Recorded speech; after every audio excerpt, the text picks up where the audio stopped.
Well, of course, like you correctly said, we're no stranger to experiencing terrorism.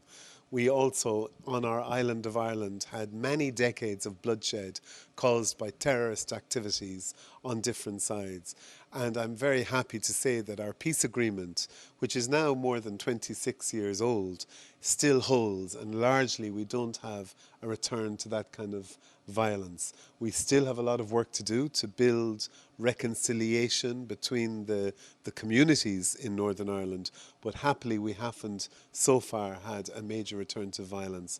In relation to, if you're referring to the recent terrible incidents of terrorism in India, my foreign minister, who's also the deputy prime minister, was one of the first international leaders to express our utter condemnation for this terrible attack. We know that the Indian authorities will continue to investigate and to try to find out what was behind this and to hold those account. Terrorism has no place in any society, no matter what the political vision of these people are. So Ireland very much stands with India against the threat of terrorism. Of course, the Irish community, first of all, but also the Irish government utterly condemned these attacks.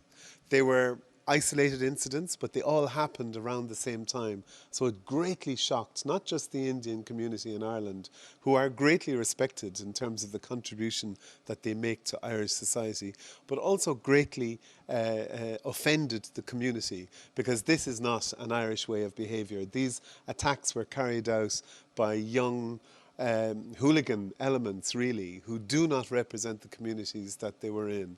So a few things to mention. First of all, the community. So very quickly the community stood up to support their Indian brothers and sisters. I can tell you a very nice story of one of the areas where an attack took place is the home of a very big football team. And that weekend, following the attack, the Shamrock Rovers is the name of the club. They invited the Indian community onto the pitch so that they could feel the love from the thousands of people in the stadiums. And that to me was a very important symbol. But symbols are, of course, are important, and our politicians spoke out, our prime minister spoke out, our foreign minister. They met with leaders in the Indian community, and the Irish police force also set up special units to help communicate with and support the Indian community. I'm very happy to say that at least one arrest has taken place that I'm aware of. There may be more.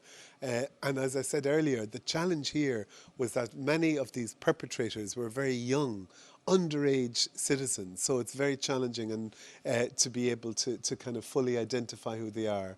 But the police are still continuing to investigate, and our police force have made some arrests.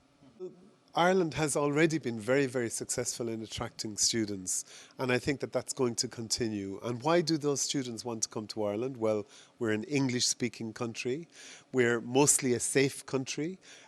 We very much welcome Indian students to come in, and also because of those post-study opportunities in terms of being able to have a work permit and stay.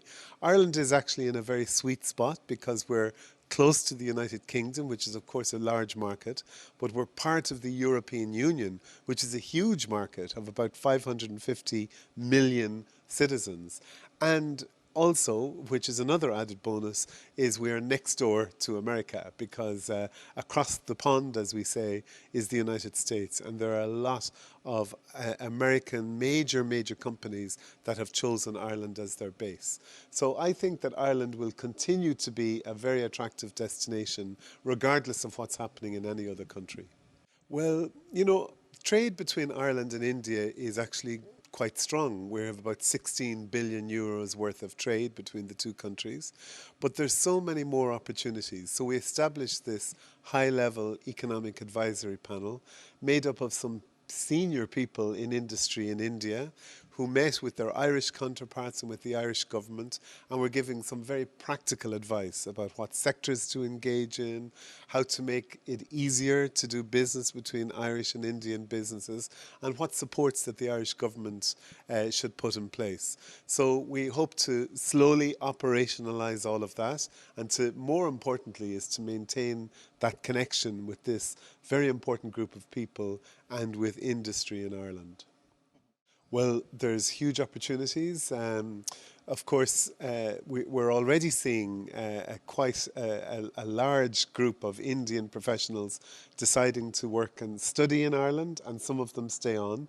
We've a fantastic scheme whereby if you study for a degree, an undergraduate or a postgraduate degree, you're guaranteed the right to work in Ireland. And many of those young Indian graduates choose to stay on for a year or two or sometimes longer to work in a whole variety of sectors.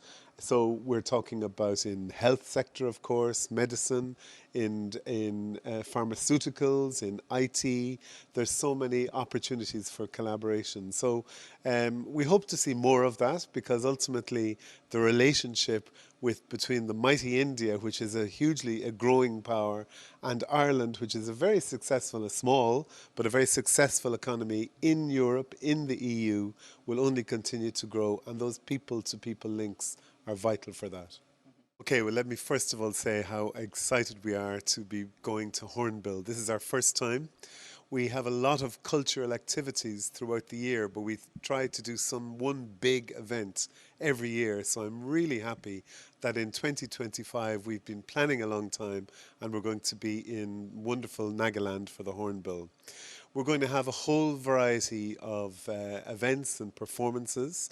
We'll have an amazing music group called Bowen, and in that group come members of a very famous group actually called the Mary Wallopers.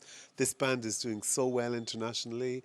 It played at major festivals in the UK and in other countries, and it'll be coming here to India. So we'll have music, we'll have theatre, we'll have a performance by the Cavalia players, we will have the spoken word, we'll have some authors and Irish academics who will talk about the relationship between Ireland and India.